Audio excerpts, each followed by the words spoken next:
Hi mga mare, welcome to my mini vlog. Wala na nga intro-intro. Eto, kaganapan ko na naman nga itong nakarang araw. Late upload na naman tayo mga mare ko. Naghahangon na nga ako dito ng aking mga sinampay para nga maitupi naman. Ko lang nga ito na edit at na-voice over mga mare. Medyo hindi maganda yung boses natin dahil naman nga sa sipon. Nauna nga palang sinipon at inubo yung panganay ko. Buti na nga lang talaga ay laging walang pasok at nasuspended nga dito sa aming lugar. Kahit ganun pa man yung nararamdaman natin ay for the go pa rin kapag mami na nga tayo. Chari! Pagsipagan yarn.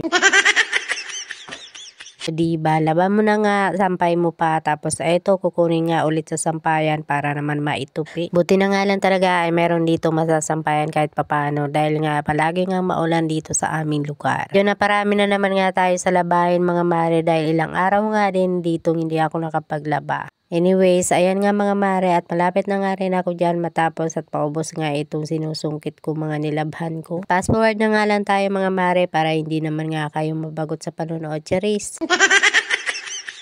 Yan na nga lahat mga mare, pagkatapos ko nga dyan mailagay dito sa upuan ay tinanggal ko naman nga pa isa-isa itong mga hangin. O diba, gawaing bahay na paulit-ulit nga lamang ito at hindi nga matapos-tapos. Charis! Diba, nakakaantok nga masyado dyan mga mare habang nagtutupi pero wala tayong magagawa kaya magtupi na lang. Charis!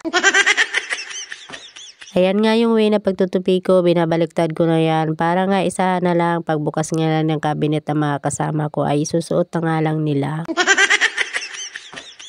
Para mas mabilis nga, tupi lang ako ng tupi. Eto nga si Bunso ay inutusan ko ng tanggalin itong mga hangir dito sa mga damit. Si Bunso kasi kapag walang tupak yan at talaga naman masipag yan mga mare tumulong sa akin. Kaya habang naglalaro nga siya dito sa may kusina ay sabi ko tulungan na lang ako niya dito magtanggal ng mga hangir. Baka maboring na naman kayo sa pagtutupi ko dito kaya eto, fast forward na nga rin natin ito mga mare.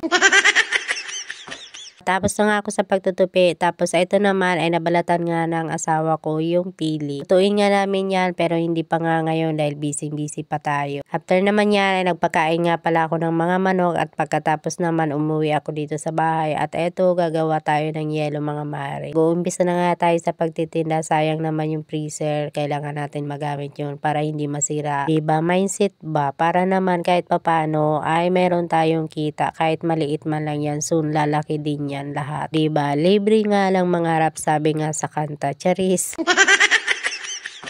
Dahil na parami na naman nga yung kwentuhan natin mga mare, hanggang dito na lang muna ang aking mini vlog at kung nakaabot ka man nga hanggang dulo ay maraming salamat sa walang sawang pag-support at panonood. So ayun lang, see you in my next vlog. Bye!